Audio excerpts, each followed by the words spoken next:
ಕೇಳುಗರೆ ಎಲ್ಲರಿಗೂ ನಮಸ್ಕಾರ. ಇಂದಿನ ಮಹಿಳಾ ರಂಗದ ನಾನು ನನ್ನ ಕಂಪನಿ ಕಾರ್ಯಕ್ರಮಕ್ಕೆ ತಮಗೆಲ್ಲರಿಗೂ ಆತ್ಮೀಯವಾದ ಸ್ವಾಗತ. ಕೇಳುಗರೆ, ಕಾತರದಿಂದ ಕಾಯ್ತಾ ಇರ್ತೀರಿ ಇವತ್ತಿನ ಆ ಯಶಸ್ವಿ ಮಹಿಳಾ ಉದ್ಯಮಿ ಯಾರಿರಬಹುದು ಅಂತ ಹೇಳಿ. ಇವತ್ತು ನಮ್ಮ ಕಾರ್ಯಕ್ರಮಕ್ಕೆ ಬಂದಿದ್ದಾರೆ.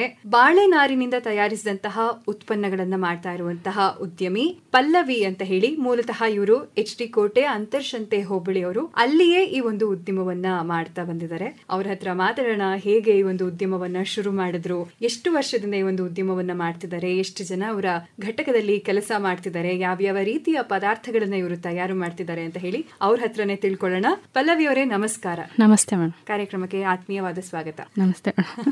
ಪಲ್ಲವಿ ಅವರೇ, ಎಷ್ಟು ವರ್ಷದಿಂದ ಈ ಉದ್ಯಮವನ್ನ ಮಾಡ್ತಾ ಇದ್ದೀರಾ? ನಾವು 8 ವರ್ಷದಿಂದ ಮಾಡ್ತಾ ಇದೀವಿ ಮೇಡಮ್. ಈ ಬಾಳೆನಾರಿನಿಂದ ಈ ತರ ಎಲ್ಲ ಉತ್ಪನ್ನಗಳನ್ನ ಮಾಡ್ಬೇಕು ಅನ್ನೋ ಒಂದು ಐಡಿಯಾ ನಿಮ್ಗೆ ಯಾವಾಗ ಬಂತು?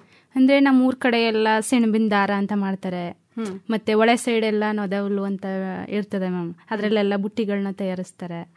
ಹಾಗೆಲ್ಲ ಕೇಳ್ಪಟ್ಟು ಆಗ ಬಾಳೆನಾರಲ್ಲೂ ಏನಾದ್ರೂ ಮಾಡ್ಬೇಕಲ್ಲ ಅಂತ ಹೇಳಿ, ಅದೆಲ್ಲ ವೇಸ್ಟೇಜ್ ಅಲ್ಲ, ಹೌದು, ಏನಕ್ಕೂ ಕೆಲ್ಸಕ್ಕೆ ಬರಲ್ಲ ಅಂತ ಬೀಸಾಕ್ತಾರೆ, ಅದು ವೇಸ್ಟೇಜ್ ಅಲ್ಲ. ಹಂಗಾಗಿ ಏನಾದ್ರೂ ಮಾಡ್ಬೇಕು ಅನ್ನೋ ಇದಾದಾಗ ಹಂಪೆ ಇದೆಯಲ್ಲ ಮೇಡಮ್, ಅಲ್ಲಿ ಆನೆಗುಂದಿ ಅನ್ನೋ ಗ್ರಾಮ ಇದೆ, ಅಲ್ಲಿ ತುಂಬಾ ಫೇಮಸ್ ಮ್ಯಾಮ್ ಇದು ಬಾಳೆನಾರಲ್ಲಿ ಉತ್ಪನ್ನಗಳು ತುಂಬಾ ವೆರೈಟೀಸ್ ಮಾಡ್ತಾ ಇದ್ದಾರೆ. ಹಂಗಾಗಿ ನಾವು ಅಲ್ಲಿಗೆ ಹೋಗಿ ಟ್ರೈನಿಂಗ್ ತಗೊಂಡು 12 ದಿನ ಅಷ್ಟೇ ಟ್ರೈನಿಂಗ್ ತಗೊಂಡದ್. 12 ದಿನ ಟ್ರೈನಿಂಗ್ ತಗೊಂಡು. ನೀವೇನ್ ಓದಿರೋದು? 10th ಅಷ್ಟೇ ಮ್ಯಾಮ್. ಆಮೇಲಿಂದ ಬೇಗ ಮದ್ವೆ ಆಗೋಯ್ತಾ? ಹೌದು ಮ್ಯಾಮ್. ಓಕೆ. ಇಷ್ಟ ಇತ್ತಾ ಮದ್ವೆ ಮಾಡ್ಕೊಳಕ್ಕೆ? ಮದುವೆ ಮಾಡ್ಕೊಳಕ್ಕೆ ಅಂದ್ರೆ ಅಪ್ಪ ಅಮ್ಮ ಹೇಳಿದ್ಮೇಲೆ ಆಗ್ಲೇಬೇಕಲ್ಲ. ಇಂಡೈರೆಕ್ಟ್ ಆಗಿ ನನಗೇನು ಏನ್ ಅನ್ಸಿರ್ಲಿಲ್ಲ, ಅವ್ರು ಹೇಳಿದ್ರು ಏನೋ ನಾ ಮಾಡ್ಕೋಬೇಕು, ಮಾಡ್ಕೊಂಡೆ ಅನ್ನೋ ಹಂಗೆ ಹೇಳ್ತಾ ಇದ್ದೀರಾ.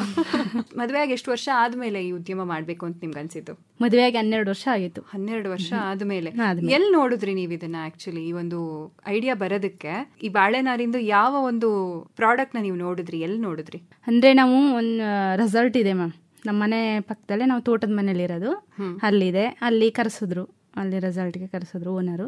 ಯಾರನ್ನ? ನಮ್ಮನ್ನ ಕರೆಸಿದ್ರು, ನನ್ನ ಅವಾಗ ಕರೆಸಿ ಈ ತರ ಇದೆ, ಟ್ರೈನಿಂಗ್ ಕೊಡಿಸ್ತೀವಿ ನಾವು, ಹೋಗ್ತೀರಾ ಅಂತ ಕೇಳಿದ್ರು. ಅವಾಗ ಮೇಡಮ್ ಹೋಗ್ತೀವಿ ಅಂತ ಹೇಳಿದೆ. ಹಂಪೆಗೆ ಹೋಗಿದ್ದೆ ನಾನು. ಹಂಪೆಗೆ ಹೋಗಿ ಟ್ರೈನಿಂಗ್ ಮುಗಿಸಿ ಅಲ್ಲಿ. ಹೌದು, ಅಂದ್ರೆ ಈ ಬಾಳೆನಾರಿನ ಟ್ರೈನಿಂಗ್ ಕೊಡ್ತೀವಿ ಅಂತಾನೆ ನಿಮ್ಮನ್ನ ಕರೆಸಿದ್ರು ರೆಸಾರ್ಟ್ ಅವರು. ಮತ್ತೆ ಅಲ್ವಿ 6 ವರ್ಷದ ತನಕ ಮಾಡಿದೆ ಮ್ಯಾಮ್. ಅಲ್ಲೇ ಹೊಸ್ದಾಗಿ ಬಂದವ್ರಿಗೆ ಟ್ರೈನಿಂಗ್ ಹೇಳ್ಕೊಡೋದು, ನೋಡ್ಕೊಳ್ಳೋದು ನಾನೇ. ಅವರು 6 ತಿಂಗಳಿಗೆ, ವರ್ಷಕ್ಕೆ ಹಂಗೆ ಓನರ್ ಬರ್ತಾ ಇದ್ರು, ನಮ್ಮ ಮೇಡಮ್ ಬರ್ತಾ ಇದ್ರು. ಅಲ್ಲಿ ನಾನು ಕೆಲಸ ಮಾಡ್ತಾ ಇದ್ದೆ. ಹೊಸಬರು ಬಂದಾಗ ಟ್ರೈನಿಂಗ್ ಹೇಳ್ಕೊಡೋದು, ಅವ್ರಿಗೆ ಹೊಸ ಹೊಸ ಡಿಸೈನ್ಗಳು ಕಳಿಸ್ತಿದ್ರು. ಡ್ರಾಯಿಂಗ್ ಮಾಡಿದ್ರೆ ಆ ಡ್ರಾಯಿಂಗ್ ಮುಖಾಂತರ ನಾನು ಡಿಸೈನ್ ಮಾಡಿ ಅವ್ರಿಗೆ ಓಕೆ ಅನ್ಸಿದ್ರೆ ಅದ್ರ ಮುಖಾಂತರ ನಾವು ಪ್ರಾಡಕ್ಟ್ಗಳನ್ನ ಮಾಡ್ತೀವಿ. ಹಂಗೆ ಮಾಡ್ತಾ ಇದ್ದು. ಮತ್ತೆ 1 ವರ್ಷದಿಂದ ಅವರು ಸ್ಟಾಪ್ ಮಾಡ್ಬಿಟ್ರು ಕೆಲಸ ಸ್ಟಾಪ್ ಮಾಡಿದ್ಲೆ ನಮಗೆ ಸ್ಯಾಲ್ರಿ ಮೇಂಟೈನ್ ಆಗ್ತಿರ್ಲಿಲ್ಲ. ಮನೆ ಪ್ರಾಬ್ಲಮ್, ಸ್ಯಾಲ್ರಿ ಮೇಂಟೈನ್ ಆಗ್ತಿರ್ಲಿಲ್ಲ. ಹಂಗಾಗಿ ಕಡಿಮೆ ಸ್ಯಾಲ್ರಿ ಕೊಡ್ತಿದ್ರಲ್ಲ, ಹಂಗಾಗಿ ನಾವೇ ಯಾಕೆ ಸ್ಟಾರ್ಟ್ ಮಾಡಬಾರ್ದು, ಕಲ್ತಿದೀವಲ್ಲ ಅಂತ ಹೇಳಿ ನಮ್ಮ ವರ್ಕರ್ಸ್ ಎಲ್ಲ ನೀವೇ ಮಾಡಿ, ನಾವು ಬಂದು ಕೆಲಸ ಮಾಡ್ತೀವಿ ಅಲ್ಲೇನೆ ಅಂತ ಹೇಳಿದ್ರು. ಅಲ್ಲಿ ನಮ್ಗೆ ಸ್ಯಾಲ್ರಿ, ನಿಮಗೆ ಟ್ರೈನಿಂಗ್ ಕೆಲಸ ಮಾಡಿಸ್ತಿದ್ರು ಅಷ್ಟೇ. ನೀವು ಒಬ್ರು ಎಂಪ್ಲಾಯಿ ಹೌದು ಹೌದು. ಓಕೆ, ಎಂಪ್ಲಾಯಿ ಆಗಿದ್ದವರು ನಿಮಗೆ ಅದರಿಂದ ಬರ್ತಾ ಇದ್ದಂತಹ ಆದಾಯ ಸಾಕಾಗ್ತಿಲ್ಲ ಅಂತ ಹೇಳಿ ನಿಮ್ಮದೇ ಸ್ವಂತ ಉದ್ಯಮವನ್ನ ಶುರು ಮಾಡಬಹುದು ಅಂತ ಹೇಳಿ ನೀವು ಶುರು ಮಾಡಿದ್ದು ಇದನ್ನ. ಓಕೆ, ಈ ಉದ್ಯಮ ಶುರು ಮಾಡೋದಕ್ಕೂ ಮೊದಲು ಅಂದ್ರೆ ಲೈಕ್ ನಿಮ್ದು ಸ್ವಂತ ಮನೆ ಇತ್ತಾ, ಅಥವಾ ಏನಾದ್ರೂ ಆರ್ಥಿಕವಾಗಿ ನಿಮ್ಗೆ ಬಹಳ ತೊಂದರೆ ಇತ್ತಾ? ಯಾವ ಕಾರಣಕ್ಕೆ ಇದನ್ನ ಶುರು ಮಾಡಿದ್ರಿ? ಅಂದ್ರೆ ಈಗ ಟ್ರೈನಿಂಗ್ ಕೊಟ್ರು, ಅವ್ರೇನೋ ಕರೆದ್ರು, ಈಗ ನೀವು ಮದುವೆ ವಿಚಾರ ಕೇಳಿದ್ರಲ್ಲ, ಅಪ್ಪ ಅಮ್ಮ ಹೇಳಿದ್ರು ಮಾಡ್ಕೊಂಡೆ ಅಂತ, ಹಾಗೆ ಇವರು ಏನೋ ಕರೆದ್ರು, ಟ್ರೈನಿಂಗ್ ಕೊಟ್ರು, ನೀವು ಟ್ರೈನಿಂಗ್ ತಗೊಂಡು ಕೆಲಸ ಮಾಡ್ತಿದ್ರಿ. ಹೌದು. ಇದಲ್ದೇನೆ ಬೇರೆ ಕಾರಣ ಏನಾದ್ರೂ ಇದೆಯಾ? ಅಂದ್ರೆ ಆರ್ಥಿಕವಾಗಿ ನಿಮ್ಗೆ ಒಂದು ಸಂಪಾದನೆ ಅನ್ನೋ ಉದ್ದೇಶದಿಂದ ಮಾಡಿದ್ರ, ಅಥವಾ ಸುಮ್ನೆ ಪ್ಯಾಷನ್ ಅಂತ ಮಾಡಿದ್ರ ಅಂತ? ಇಲ್ಲ ಮೇಡಮ್, ಅಂದ್ರೆ ನಮ್ಮ ಹಳ್ಳಿ ಕಡೆ ಅಂತಂದ್ರೆ ತುಂಬಾ ಪ್ರಾಬ್ಲಮ್ಮು. ಜೀವನ ನಡೆಸ್ಬೇಕು ಅಂದ್ರೇನೆ ತುಂಬಾ ಪ್ರಾಬ್ಲಮ್ಮು. ಕೆಲ್ಸಕ್ಕೆ ಹೋದ್ರೇನೆ ಮನೆಗೆ, ಮಕ್ಕಳಿಗೆ ಎಲ್ಲ ಹೇಳೋದು ಆ ಥರನೇ. ಇವಾಗ್ಲೂ ಆ ಥರನೇ ಇರೋದು ನಮ್ಮ ಹಳ್ಳಿ ಕಡೆ ಎಲ್ಲ. ಅಂತಂದ್ರೆ ಕೆಲ್ಸಕ್ಕೆ ಹೋದ್ರೆ ದುಡಿಮೆ ಮಾಡಿದ್ರೇನೆ, ಗಂಡ ಹೆಂಡತಿಬ್ರು ದುಡಿಮೆ ಮಾಡಿದ್ರೇನೆ ಮಕ್ಕಳಿಗೆ ಊಟ, ಇಲ್ಲ ಅಂದ್ರೆ ಇಲ್ಲ. ಆ ಥರ ತುಂಬಾ ಕಷ್ಟದಲ್ಲಿ, ಮೊದ್ಲೆಲ್ಲ ತುಂಬಾ ಕಷ್ಟದಲ್ಲಿ ಇದೆ ಮ್ಯಾಮ್. ಇವಾಗ ಅಲ್ಲಿ ಕೆಲ್ಸಕ್ಕಂತ ಸೇರ್ಕತ್ಲೆ ಸ್ವಲ್ಪ ನಮ್ಮ ಮನೆ ಕಡೆ ಎಲ್ಲ ಸ್ವಲ್ಪ ಪ್ರಾಬ್ಲಮ್ಗಳೆಲ್ಲ ಸಾಲ್ವ್ ಆದ. ಅಂದ್ರೆ ನಿಮ್ದು ಇರೋದು ಸ್ವಂತ ಮನೆ ಅಲ್ವಾ? ಅಂದ್ರೆ ಸ್ವಂತ ಮನೆನೇ ಮ್ಯಾಮ್. ನಮ್ಮ ಅತ್ತೆ ಮಾವ ಇದ್ರಲ್ಲ ಅವಾಗ ಕಟ್ಟಿದ್ದು ಮನೆ. ಆರ್ಥಿಕವಾಗಿ ಸ್ವಲ್ಪ ಕಷ್ಟ ಇದೆ. ಹೌದು. ಓಕೆ, ನಿಮ್ಮ ಯಜಮಾನ್ರು ಏನ್ ಮಾಡ್ತಾರೆ? ಅವರು ರೆಸಾರ್ಟ್ ಅಲ್ಲಿ ಕೆಲಸ ಮಾಡ್ತಾರೆ. ಓ, ನಿಮ್ಮ ಯಜಮಾನ್ರು ಕೆಲಸ ಮಾಡೋ ರೆಸಾರ್ಟ್ ಅಲ್ಲೇನೆ ನಿಮಗೆ ಈ ಒಂದು ವಿಚಾರದ ಬಗ್ಗೆ ಗೊತ್ತಾಗಿದ್ದು. ನೋಡಿ, ಇವಾಗ ಸಿಕ್ತು ಲಿಂಕ್ ಕರೆಕ್ಟ್ ಆಗಿ ನಂಗೆ. ಓಕೆ, ಈಗ ಎಷ್ಟು ಜನ ಕೆಲಸ ಮಾಡ್ತಾ ಇದಾರೆ ನಿಮ್ಮ ಕಂಪನಿಯಲ್ಲಿ? 6 ಜನ. 6 ಜನನು ಹೆಣ್ಮಕ್ಳೇನಾ? ಹೌದು. ಸೊ ಈಗ ಹೇಗೆ ಇದನ್ನ ಕಲ್ತ್ರಿ? ಇದರ ಒಂದು ಪ್ರಾಸೆಸ್ ಏನು ಅಂತ, ಈ ಒಂದು ಬಾಳೆ ನಾರಿನಿಂದ ಉತ್ಪನ್ನಗಳನ್ನ ತಯಾರು ಮಾಡುವಂತಹ ಆ ಒಂದು ಪ್ರಾಸೆಸ್ ಹೇಗಿರುತ್ತೆ ಅಂತ. ಅಂದ್ರೆ ನಾವು ಜಮೀನಲ್ಲಿ ಬಾಳೆ ಹಾಕಿರ್ತಾರ, ಬಾಳೆ ಹಾಕಿದಾಗ ಹೋಗಿ ನೋಡ್ಕೊಂಡು ಬರ್ತೀವಿ ನಾವು, ನಮ್ಮ ಹಸ್ಬೆಂಡ್ ಆಗಿರ್ಬೋದು, ಮತ್ತೆ ವರ್ಕರ್ಸು ಅವ್ರ ಹಸ್ಬೆಂಡ್ ಕೆಲಸ ಮಾಡ್ತಾ ಇರ್ತಾರಲ್ಲ, ಮತ್ತೆ ನಮ್ಮ ಅಪ್ಪ ಹೊರಗಡೆ ಕೆಲ್ಸಕ್ಕೆ ಹೋಗುತ್ತಲ್ಲ, ಅಲ್ಲೆಲ್ಲ ನೋಡ್ಕೊಂಡು ಬರುತ್ತೆ. ಬಾಳೆ ಕಟಾವ್ ಆಗಿರ್ತದಲ್ಲ, ಅಲ್ಲಿ ಹೋಗಿ ನೋಡ್ಕೊಂಡ್ ಬಂದು ಆ ಲೀಫ್ ತಗೋತೀವಿ ಮ್ಯಾಮ್. ದಿಂಡ್ ಬರುತ್ತಲ್ಲ ಬಾಳೆ ದಿಂಡು, ಅದ್ರದ್ದು ಲೀಫ್ ತಗೋಬತ್ತೀವಿ. ಕೆಲಸ ಇದ್ ಮಾಡ್ತಾರಲ್ಲ ಅವ್ರಿಗೂ ಅಮೌಂಟ್ ಕೊಡ್ಬೇಕು. ಹೌದು, ಆಯ್ತಾರಲ್ಲ ಅದನ್ನ ಅವ್ರಿಗೂ ಅಮೌಂಟ್ ಕೊಡ್ಬೇಕು, ವೆಹಿಕಲ್ಗೂ ಅಮೌಂಟ್ ಕೊಡ್ಬೇಕು, ತಗೊಂಬಂದ್ ಹಾಕ್ತಾರೆ ವರ್ಕ್. ಆವಾಗ ಬಾಳೆನಾರನ್ನ ನೀರಿನಲ್ಲಿ ನೆನೆ ಹಾಕ್ತಾರೆ. ನೀರಲ್ಲಿ ನೆನೆ ಹಾಕಿ ಅದು ಹೊಟ್ಟೆ ಭಾಗ ಅಂತ ಬರುತ್ತೆ, ಮೇಲ್ ಭಾಗ ಮಾತ್ರ ತಗೋತೀವಿ ನಾವು. ಒಳಗಡೆ ವೇಸ್ಟೇಜ್ ಹೊಟ್ಟೆ ಭಾಗ ಅಂತ ಬರುತ್ತೆ, ಅದೆಲ್ಲ ಫುಲ್ ವೇಸ್ಟೇಜ್. ಮೇಲೆ ಬರುತ್ತೆ ಅದು ಮಾತ್ರ ತಗೊಂಡು ಸಣ್ಣ ಸಣ್ಣ ಇಷ್ಟೇ ಇದನ್ನ ಅಳ್ಕೋತಾರೆ. ಹಿಂಗೆ ಮ್ಯಾಟ್ ಕೊಡ್ತೀವಿ, ಮ್ಯಾಟಲ್ಲಿ ದಾರ ಉತ್ತಾರೆ ಅವ್ರ ಕೈಯಲ್ಲೇ. ಹ್ಯಾಂಡ್ ಮೇಡ್ ನಮ್ದೆಲ್ಲ ಫುಲ್ ಮಿಷಿನ್ ವರ್ಕ್ ಏನೂ ಇಲ್ಲ, ಕೈಯಲ್ಲೇ ದಾರ ಮಾಡ್ತಾರೆ. ದಿನಕ್ಕೆ 200-210 ಮೀಟರ್ ದಾರ ಮಾಡ್ತಾರೆ. ಅದರಲ್ಲಿ ಕ್ರೋಸ್ ಹಾಕೋರು ಕ್ರೋಸ್ ಹಾಕಿ ಬ್ಯಾಗ್ ಮಾಡ್ತಾರೆ. ಬ್ಯಾಗು ಲೈನಿಂಗ್ ಆಗಿರ್ಬೋದು ಒಳಗಡೆ ಎಲ್ಲ ಹಾಕಿ ಫುಲ್ ಫಿನಿಶಿಂಗ್ ಮಾಡಿ ಒಂದು ಬ್ಯಾಗ್ ತಯಾರಿಸ್ಬೇಕು ಅಂದ್ರೆ 4-5 ದಿನ ಬೇಕಾಗುತ್ತೆ. ಒಂದು ಬ್ಯಾಗ್ ತಯಾರಿಸೋದಕ್ಕೆ 4-5 ದಿನ. ಅಂದ್ರೆ ಹ್ಯಾಂಡ್ ಮೇಡ್ ಅಲ್ಲ ಮ್ಯಾಮ್, ಕ್ರೋಸದಲ್ಲೇ ಹಾಕ್ಬೇಕು, ಟೈಮ್ ಹಿಡಿತದೆ, ತುಂಬಾ ಟೈಮ್ ಹಿಡಿತದೆ. ಹೌದು ಹೌದು, ಎಕೋ ಫ್ರೆಂಡ್ಲಿ ಒಟ್ಟಲ್ಲಿ ಅಲ್ವಾ? ಏನೇನ್ ತಯಾರು ಮಾಡ್ತೀರಾ ನೀವು? ವ್ಯಾನಿಟಿ ಬ್ಯಾಗ್ಗಳು, ತುಂಬಾ ಡಿಫ್ರೆಂಟ್ ವ್ಯಾನಿಟಿ ಬ್ಯಾಗ್ಗಳು ತಯಾರಿಸ್ತೀವಿ ನಾವು. ತುಂಬಾ ಅಂದ್ರೆ ಒಂದು 16-17 ವೆರೈಟೀಸು ಬ್ಯಾಗ್ಗಳು ತಯಾರಿಸ್ತೀವಿ. ಮ್ಯಾಟ್ಗಳು, ಡಿಸೈನ್ ಮ್ಯಾಟ್ಗಳು, ಅವ್ರು ಯಾವ ತರ ಕೇಳಿದಾರೆ ಆ ತರ ಡಿಸೈನ್ ಮ್ಯಾಟ್ಗಳು ತಯಾರಿಸ್ತೀವಿ. ಮತ್ತೆ ಕ್ಯಾಪ್ ಇರ್ಬೋದು, ಮತ್ತೆ ಕೋಸ್ಟರ್ ಸೆಟ್ಟು, ಅದೇ ಟೀ ಕಪ್ ಇಟ್ಬಿಟ್ಟಿರ್ತಾರಲ್ಲ ಕೋಸ್ಟರ್ ಸೆಟ್ಟು, ಅದು ಪೆನ್ ಸ್ಟ್ಯಾಂಡು, ಸೆಟ್ ಬಾಕ್ಸ್ಗಳು, ಪ್ರತಿಯೊಂದು ಗಡಿಯಾರ ಇರ್ಬೋದು, ಅಂದ್ರೆ ಹಣ್ಣು ತರಕಾರಿಗಳನ್ನ ಇಟ್ಕೊಳ್ಳೋ ಬುಟ್ಟಿಗಳು, ಪಾಟ್, ಗಿಡಕ್ಕೆ ಪಾಟ್ ತರ ಎಲ್ಲ ಮಾಡ್ತೀರಾ ನೀವು? ಗಡಿಯಾರನು ಮಾಡ್ತೀವಿ. ಮತ್ತೆ ಇನ್ನೇನೇನು ಸ್ಲಿಪ್ಪರ್ ಮಾಡ್ತೀರಾ? ಸ್ಲಿಪ್ಪರ್ ಮಾಡ್ತೀವಿ, ಮತ್ತೆ ಟೋಪಿಗಳು ಮಾಡ್ತೀವಿ, ಮಕ್ಕಳಿಗೆ ದೊಡ್ಡವ್ರಿಗೆ ಎಲ್ಲರಿಗೂ ಮಾಡ್ಕೊಡ್ತೀವಿ. ತುಂಬಾ ಡಿಸೈನ್ಸ್ ಮಾಡ್ತೀವಿ. ಈಗ ಒಂದು ಬ್ಯಾಗ್ ಮಾಡೋದಕ್ಕೆ, ಫಾರ್ ಎಕ್ಸಾಂಪಲ್ ವ್ಯಾನಿಟಿ ಬ್ಯಾಗ್ ಮಾಡೋದಕ್ಕೆ 4-5 ದಿನ ಹಿಡಿಯುತ್ತೆ ಅಲ್ವಾ? ಸೊ ಹಾಗೆ ಈ ಚಪ್ಪಲಿ ಮಾಡೋದಕ್ಕೆ ಎಷ್ಟು ಟೈಮ್ ಹಿಡಿಯುತ್ತೆ? ಅದು ಅಂದ್ರೆ ಡಿಸೈನ್ ಪ್ರಕಾರ ಮ್ಯಾಮ್. ಡಿಸೈನ್ ಕೊಟ್ಟು ಮಾಡಿ ಅಂತಂದ್ರೆ 1.5 ದಿನ 2 ದಿನ ತಗೋತದೆ. ಇಲ್ಲಾಂದ್ರೆ ಡಿಸೈನ್ ಇಲ್ಲಾಂದ್ರೆ 1 ದಿನ ಮುಗಿಸ್ಬೋದು. ಒಂದೊಂದಕ್ಕೆ ಅದಕ್ಕೆ ತಕ್ಕ ಹಾಗೆ ಎಷ್ಟು ಸಮಯ ಬೇಕೋ ಅಷ್ಟು ಸಮಯ ತಗೊಳ್ತೀರಾ ನೀವು. ಈಗ ನಾವು ಪರ್ಸನಲ್ ಆಗಿ ಈಗ ನಮ್ಗೆ ಒಂದಷ್ಟು ನಮ್ದೇ ಆದಂತಹ ಒಂದು ಡಿಸೈನ್ ಬೇಕು, ಇಂಥದ್ದೇ ಡಿಸೈನ್ ಬೇಕು ಅಂತ ನಾವು ಕೇಳಿದ್ರೆ, ಆರ್ಡರ್ ಕೊಟ್ರೆ ಅದಕ್ಕೂ ನೀವು ಮಾಡ್ಕೊಡ್ತೀವಿ. ಇದರಿಂದ ಈಗ ನಿಮಗೆ 8 ವರ್ಷದಿಂದ ಮಾಡ್ತಿದ್ದೀನಿ ಅಂತ ಹೇಳಿದ್ರಲ್ಲ, ಸೊ ಆದಾಯ ಹೇಗಿದೆ? ಅಂದ್ರೆ ಚೆನ್ನಾಗಿ ನಡೀತಾ ಇದೆಯಾ? ಅಂದ್ರೆ ಮ್ಯಾಮ್ ಇವಾಗ ಮಳೆ ಸೀಸನ್ ಅಲ್ವಾ, ಇವಾಗ ಕಡಿಮೆ. ಅಂದ್ರೆ ಮಳೆ ಸೀಸನ್ ಅಲ್ಲಿ ಅಂತಂದ್ರೆ, ಅಂದ್ರೆ ಇವಾಗ ಅಂತ ಅಲ್ಲ, ಓವರ್ ಆಲ್ ಜನರಲ್ ಆಗಿ ಅಂದ್ರೆ ಈಗ 8 ವರ್ಷದಿಂದ ನಿಮಗೆ ಅದರಿಂದ ಪ್ರಾಫಿಟ್ ಆಗಿದೆಯಾ? ಪರವಾಗಿಲ್ಲ ಮ್ಯಾಮ್, ಹೇಳ್ಕೊಳ್ಳೋ ಅಂಥದ್ದೇನ ಪರವಾಗಿಲ್ಲ. ಅಂದರೆ ನಮ್ಮಿಂದ 4 ಜನ ಹೆಣ್ಮಕ್ಳು ಬೆಳೀತಾರಲ್ಲ ಅನ್ನೋದೊಂದು ನಮಗೆ ಹೆಮ್ಮೆ ಇದೆ ಮ್ಯಾಮ್. ಇನ್ನೂ ಸ್ವಲ್ಪ ಜನ ನಮ್ಮ ಗ್ರಾಮದಲ್ಲಿ ಆಗಲಿ, ಅಕ್ಕಪಕ್ಕದ ಗ್ರಾಮದಲ್ಲಿ ಆಗಲಿ ಸ್ವಲ್ಪ ಜನ ಹೆಣ್ಮಕ್ಳನ್ನ ಇನ್ನೂ ಬೆಳೆಸ್ಬೇಕು ಅನ್ನೋ ಆಸೆ ಇದೆ ನನಗೆ. ಅಂದರೆ ಒಂದು ಕರ್ನಾಟಕದಲ್ಲಿ ಒಂದು ಹೆಸರು ಮಾಡಬೇಕು, ಅದು ಇದು ಮಾಡಿ ಹೆಸರು ಹಾಳು ಮಾಡ್ಕೊಳ್ಳೋದಲ್ಲ, ಒಂದು ಒಳ್ಳೆ ಉದ್ಯೋಗ ಮಾಡಿ ಹೆಸರು ಮಾಡಬೇಕು ಅಂತ ಇದೆ. ಒಳ್ಳೆ ಉದ್ಯೋಗ ಮಾಡಬೇಕು, ಹೆಸರು ಮಾಡಬೇಕು, ಬೆಳೆಸಬೇಕು. ಹೌದು, ಬಹಳ ಒಳ್ಳೆ ಉದ್ದೇಶದಿಂದ ನನ್ನಿಂದ 4 ಜನ ಬೆಳಿಬೇಕು ಮ್ಯಾಮ್ ನಂಗೆ. ಓಕೆ, ಅಂದ್ರೆ ನಮ್ಮ ಹಳ್ಳಿಗಳಲ್ಲಿ ತುಂಬಾ ಬಡತನ ಇದೆ ಮ್ಯಾಮ್ ಇವಾಗ್ಲೂ. ಹೌದು ಹೌದು, ಕೂಲಿಗೆ ಹೋದ್ರೇನೆ ಮಕ್ಕಳಿಗೆ ಊಟ ತುಂಬಿಸೋದು, ಇಲ್ಲಾಂದ್ರೆ ಆಗಲ್ಲ. ಮಕ್ಕಳು ಸ್ಕೂಲ್ ಕಳಿಸ್ಬೇಕು, ಫೀಸ್ ಇರ್ತದೆ ಮಕ್ಕಳಿಗೆ, ಮತ್ತೆ ಬ್ಯಾಗ್ ತಕೊಡ್ಬೇಕು, ಬುಕ್ ತಕೊಡ್ಬೇಕು, ತುಂಬಾ ಪ್ರಾಬ್ಲಮ್ ಇದೆ ಮ್ಯಾಮ್ ನಮ್ಮ ಹಳ್ಳಿ ಕಡೆ ಎಲ್ಲ. ಕೂಲಿಗೆ ಹೋದ್ರೇನೆ ಮಕ್ಕಳಿಗೆ ಹೊಟ್ಟೆ ತುಂಬೋದು ಆ ಥರ. ಹಂಗಾಗಿ ನಾವು ಅಂದ್ರೆ ಹಳ್ಳಿಯವ್ರೆ ಅಲ್ವಾ ನಾವು, ಅವ್ರ ಕಷ್ಟಗಳೆಲ್ಲ ನೋಡ್ತೀವಿ. ಆಮೇಲೆ ಚಿಕ್ಕ ಮಕ್ಳು ಇರ್ತದೆ, ಹೊರಗಡೆ ಹೋಗಿ ದುಡಿಯೋಕ್ಕಾಗಲ್ಲ ಅವರು, ಅಲ್ಲಾದರೆ ಊರೊಳಗಡೆನೆ ಮಾಡ್ಬೋದು. ತುಂಬ ಜನ ಹೆಣ್ಮಕ್ಳಿಗೆ ಹೆಲ್ಪ್ ಆಗುತ್ತೆ. ಅದರಿಂದ ಹಳ್ಳಿಗಳಲ್ಲಿ ಮಹಿಳೆಯರು ಏನಾದರೂ ಸಾಧನೆ ಮಾಡಬೇಕು, ಏನಾದರೂ ಮಾಡಬೇಕು ಅನ್ನೋದೇ ನನ್ನ ಆಸೆ. ನಿಮ್ಗೆ ಯಾರು ಇನ್ಸ್ಪಿರೇಷನ್ನು? ಏನು ಇನ್ಸ್ಪಿರೇಷನ್ ನಿಮಗೆ? ನಮಗೆ ನಾವೇನೆ. ಸರಿ, ಹಾಗಿದ್ರೆ ನಿಮ್ಮ ಜೊತೆ ಬಂದಿರುವಂತಹ 2 ಉದ್ಯಮಿಗಳು, ಅವ್ರನ್ನೂ ಕೇಳೋಣ. ಅವ್ರಿಗೆ ಯಾರು ಇನ್ಸ್ಪಿರೇಷನ್ ಅಂತ. ಶಿಲ್ಪಾ ಅವರೇ ನಮಸ್ತೆ. ನಮಸ್ತೆ ಮೇಡಮ್. ಎಷ್ಟು ವರ್ಷದಿಂದ ಇವ್ರ ಜೊತೆ ಕೆಲಸ ಮಾಡ್ತಿದ್ದೀರಾ? ಒಂದು 5 ವರ್ಷದಿಂದ ಮೇಡಮ್. ನಾನು ಈಚೆ ಸೇರ್ಕೊಂಡಿದ್ದು 5 ವರ್ಷದಿಂದ ಇತ್ತೀಚೆಗೆ ಸೇರ್ಕೊಂಡ್ರೆ ನೀವು? ಅವ್ರು ಬೇಗ ಶುರು ಮಾಡಿದ್ರು, ನಾನು ಲೇಟ್ ಆಗಿ. ಇತ್ತೀಚೆಗೆ ಏನಿಲ್ಲ, 5 ವರ್ಷದಿಂದ ಮಾಡ್ತಿದ್ದೀರಾ. ಶುರು ಮಾಡಿ 3 ವರ್ಷಕ್ಕೆ ನೀವು ಸೇರ್ಕೊಂಡಿದ್ದೀರಾ. ನೀವು ಅದೇ ಊರ್ನವ್ರಾ? ಫಸ್ಟ್ ಇಂದ ಹೋಗೋದು ಮೇಡಮ್ ನಾವು. ಅಲ್ಲಿಂದ ಅಪ್ ಡೌನ್ ಮಾಡ್ತೀನಿ. ಅಂದ್ರೆ ಎಷ್ಟು ದೂರ ಆಗುತ್ತೆ ನಿಮ್ಮ ಊರಿಗೂ ಅವ್ರಿಗೂ, ಅವ್ರ ಮನೆಗೂ? ಅಂದ್ರೆ ಒಂದು 12 ಕಿಲೋಮೀಟರ್. ಏನ್ ಕೆಲಸ ಮಾಡ್ತೀರಾ ನೀವಲ್ಲಿ? ಅಲ್ಲಿ ಬ್ಯಾಗು ಮಾಮೂಲಿ ದಾರಗಳು ಹೊಸ್ಕೊಡೋದು, ಆ ರೀತಿ ಮಾಡ್ತೀವಿ ಮೇಡಮ್. ಖುಷಿನಾ ನಿಮ್ಗೆ ಈ ಕೆಲಸ ಮಾಡಕ್ಕೆ? ಮಾಡ್ಬೋದು ಮೇಡಮ್. ನಿಮ್ ಮನೇಲಿ ಬಿಡ್ತಾರಾ? ಬಿಡ್ತಾರೆ ಮೇಡಮ್.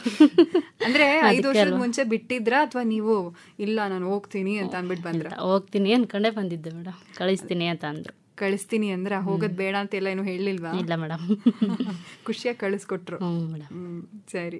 ಭಾಗ್ಯ ಅವ್ರೆ, ನೀವೆಷ್ಟು ವರ್ಷದಿಂದ ಮಾಡ್ತಿದ್ದೀರಾ? 5 ವರ್ಷದಿದೆ ಮೇಡಮ್. ಓ, ನೀವು ಇಬ್ರು ಒಟ್ಟಿಗೆ ಸೇರ್ಕೊಂಡಿದ್ದಾ? ನೀವೇನೇನ್ ಕೆಲಸ ಮಾಡ್ತೀರಾ ಅಲ್ಲಿ? ನಾವು ದಾರ ಉಜ್ಕೊಡ್ತೀವಿ. ಎಲ್ರು ಅದೇ ಒಂದೇ ಇದೇನೆ ಮಾಡೋದು? ಅಂದ್ರೆ ಕ್ರೋಸ್ ಹಾಕೋರು ಬೇರೆ ಇರ್ತಾರೆ, ಇವ್ರು ಅಂದ್ರೆ ಅಷ್ಟಾಗಿ ಡಿಸೈನ್ಗಳು ಗೊತ್ತಿಲ್ಲ ಇವ್ರಿಗೆ. ದಾರ ಉಜ್ತಾರೆ, ಮತ್ತೆ ಹ್ಯಾಂಡಲ್, ಬ್ಯಾಗ್ಗಳಿಗೆ ಹ್ಯಾಂಡಲ್ ಹಾಕ್ತಾರೆ, ಮತ್ತೆ ಹೇಮಿಂಗ್ ಮಾಡ್ತಾರೆ ಬ್ಯಾಗ್ಗಳಿಗೆ, ಆ ಥರ ಮಾಡ್ತಾರೆ. ಓಕೆ, ಸಣ್ಣ ಪುಟ್ಟ ಕೆಲಸಗಳು ಮಾಡ್ತಾರೆ. ಆದ್ರೆ ಮುಖ್ಯವಾಗಿ ಡಿಸೈನ್ ಮಾಡೋದೆಲ್ಲ ನೀವೇನೆ? ಹೌದು, ಮೇನ್ ಆಗಿ ನೀವು ಮಾಡ್ತೀರಾ. ಓಕೆ, ಇದು ಬರೀ ಕರ್ನಾಟಕದಲ್ಲಿ ಮಾತ್ರ, ನಿಮ್ ಊರಲ್ಲಿ ಮಾತ್ರ ಮಾರ್ತೀರಾ ಅಥವಾ ಹೊರಗಡೆನೂ ಕಳಿಸ್ತೀರಾ ಇದನ್ನ? ಹೊರಗಡೆನೂ ಕಳಿಸ್ಕೊಡ್ತೀವಿ. ಎಲ್ಲೆಲ್ಲಿಗೆ? ಬೆಂಗಳೂರು ಕಳಿಸ್ಕೊಡ್ತೀವಿ, ಗೋನೈಟಿ ಅಂತಿದೆ ಅಲ್ಲಿ ಕಳಿಸ್ಕೊಡ್ತೀವಿ, ಮತ್ತೆ ಚಾಮರಾಜನಗರ ಅಲ್ಲಿ ಕಳಿಸ್ಕೊಡ್ತೀವಿ, ಮತ್ತೆ ಮೈಸೂರು ಅಲ್ಲಿ ಕಳಿಸ್ಕೊಡ್ತೀವಿ. ಮತ್ತೆ ರೆಸಾರ್ಟ್ಗಳಿದೆಯಲ್ಲ ಮ್ಯಾಮ್ ನಮ್ ಕಡೆ, ಜಂಗಲ್ನಾಡ್ಜೆ ತುಂಬಾ ರೆಸಾರ್ಟ್ ಇದೆ, ಅಲ್ಲಿಗೆಲ್ಲ ಹಾಕ್ತಿವಿ ಮ್ಯಾಮ್. ಮತ್ತೆ ಟೂರಿಸ್ಟ್ ಪ್ಲೇಸ್ ಅಲ್ವಾ ಅದು? ಹೌದು, ಗೆಸ್ಟ್ಗಳು ಓಡಾಡ್ತಾರೆ, ರೋಡ್ ಸೈಡ್ ಅಂಗಡಿ ಹಾಕಿರ್ತೀವಿ, ಅಲ್ಲಿ ಬಂದು ತಗೊಂಡು ಹೋಗ್ತಾರೆ. ಮತ್ತೆ ಬೋರ್ಡ್ ಹಾಕಿದೀವಿ, ಅಲ್ಲಿ ನೋಡಿ ವರ್ಕ್ಶಾಪ್ ಬರ್ತಾರೆ ಗೆಸ್ಟ್ಗಳು ಅಷ್ಟೇ. ಬಂದು ನೀವು ಎಲ್ಲೋ ಸೋಷಿಯಲ್ ಮೀಡಿಯಾದಲ್ಲಿ ಎಲ್ಲೋ ಇಲ್ಲ ಇಲ್ಲ ಮ್ಯಾಮ್, ಎಲ್ಲೋ ಇನ್ಸ್ಟಾಗ್ರಾಮ್ ಅಲ್ಲಿ, ಎಲ್ಲೋ ಹಾಕಿಲ್ಲ. ಯಾಕೆ ಹಾಕಿಲ್ಲ ಮೇಡಮ್? ಹಾಕ್ಬೇಕು ಹಾಕ್ಬೇಕು ಅನ್ಕೊಂಡಿದೀವಿ, ಹಾಕಿಲ್ಲ. ಮೊದ್ಲು ಹಾಕಿ, ಇನ್ನು ಜಾಸ್ತಿ ಜನ ಬರ್ತಾರೆ, ನಿಮ್ಗೆ ಇನ್ನೂ ಜಾಸ್ತಿ ಪ್ರಾಫಿಟ್ ಆಗುತ್ತೆ. ಅಂದ್ರೆ ಹೇಳಿದ್ರಿ, ಹೆಣ್ಮಕ್ಳು, ಹಳ್ಳಿ ಹೆಣ್ಮಕ್ಳು ಬೆಳಿಬೇಕು, ಜನಕ್ಕೆ ಪರಿಚಯ ಆಗ್ಬೇಕು, ಕರ್ನಾಟಕದಲ್ಲಿ ಹೆಸರು ಮಾಡ್ಬೇಕು ಅಂತ ಹೇಳಿ.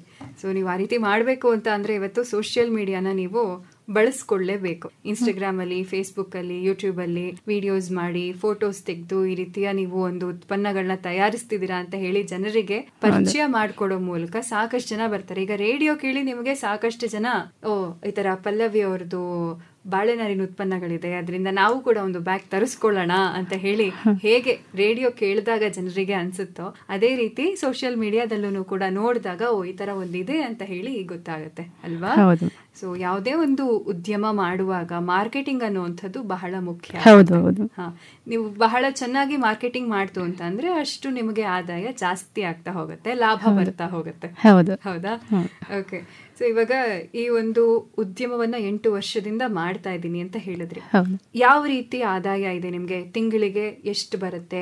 ಅದರಿಂದ ನೀವು ನಿಮ್ಮ ಬೇರೆ ಉದ್ಯಮಿಗಳಿಗೆ, ಕೆಲಸಗಾರರಿಗೆ ಯಾವ ರೀತಿ ಸಂಬಳವನ್ನ ಕೊಡ್ತೀರಾ, ಅಂದ್ರೆ ಮೇಂಟೈನ್ ಮಾಡ್ತಾ ಇದ್ದೀರಾ ಅಂತ ಹೇಳಿ. ಅಂದ್ರೆ ತಿಂಗಳು ಸ್ಯಾಲ್ರಿ ಕೊಡೋದು ಮೇಡಮ್. ಆಗ 8,000 ಕೊಡ್ತೀವಿ ತಿಂಗಳಿಗೆ. ಅಂದ್ರೆ ಒಂದ್ ತಿಂಗಳು ಜಾಸ್ತಿನೇ, ಒಂದ್ ತಿಂಗಳು ಆಗುತ್ತೆ, ಇನ್ನೊಂದ್ ತಿಂಗಳು ಬಿಸ್ನೆಸ್ ಕಡಿಮೆ ಆಗ್ಬಿಡ್ತದೆ. ಅವಾಗ ಹೇಳ್ಕೊತೀವಿ ಅವ್ರಿಗೆ, ಈಗ 15ನೇ ತಾರೀಕು ಸ್ಯಾಲ್ರಿ ಕೊಡ್ತೀವಿ, ಅವ್ರಿಗೆ 20 ಕೊಡ್ತೀವಿ ಅಂತ ಹೇಳ್ಕೊತೀವಿ. ಹಂಗ್ ಮಾಡಿ ಹೆಂಗೆ ಮೇಂಟೈನ್ ಮಾಡ್ಕೊ ಹೋಯ್ತೇವಿ. ಹಿಂಗ್ ಬೆಳಿತಾರ ಹೆಣ್ಮಕ್ಳಿಗೆ ಸಹಾಯ ಮಾಡ್ಬೇಕು ಸರ್ಕಾರದಿಂದ.